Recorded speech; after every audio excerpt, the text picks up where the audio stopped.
Welcome to our channel. இன்றைக்கி நம்ம பார்க்க போகிறது என்னென்னா எலுமிச்சை சோறு செய்வது எப்படி தான் பார்க்க போகிறோம். ஃபஸ்ட்டு நம்ம அதுக்கு சோறுமை வடித்து எடுத்து வச்சுக்கணும். அப்புறம் எலுமிச்சம்பழம் சோறு செய்யறதுக்காக எலுமிச்சம்பழத்துக்கு ப்ரீமிக்ஸ் வந்து செஞ்சு வச்சுக்கணும்.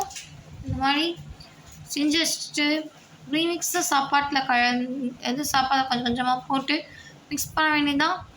இந்த ப்ரீமிக்ஸ் எப்படி செய்யணும் அப்படின்னா, எண்ணெய், கடுகு, கருவேப்பிலை, வரமிளகாய் போட்டுக்கணும், மஞ்சத்தூள், அப்புறம் எலுமிச்சை சாறு இதெல்லாம் போட்டு அடுப்பில் கிண்டணும். கிண்டிட்டு இந்த மாதிரி ஒரு பதத்துக்கு வரும்.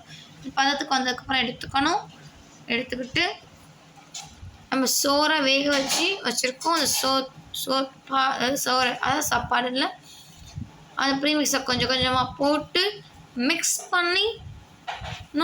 பண்ணால் நமக்கு வந்து எலுமிச்சை சோறு கிடைக்கும். கொஞ்சம் கொஞ்சமாக அந்த ப்ரீமிக்ஸை வந்து மிக்ஸ் பண்ணால் நம்மளுக்கு இந்த மாதிரி எல்லோ கலரில் சாப்பாடு கிடைக்கும். நமக்கு மிக்ஸ் பண்ணால் எலுமிச்சை சோறு வந்து ரெடி ஆயிடும். ஓகே ஃப்ரெண்ட்ஸ், நமக்கு எலுமிச்சை சோறு வந்து ரெடி ஆகிடுச்சு. தேங்க்ஸ் ஃபார் வாட்சிங் மை வீடியோ.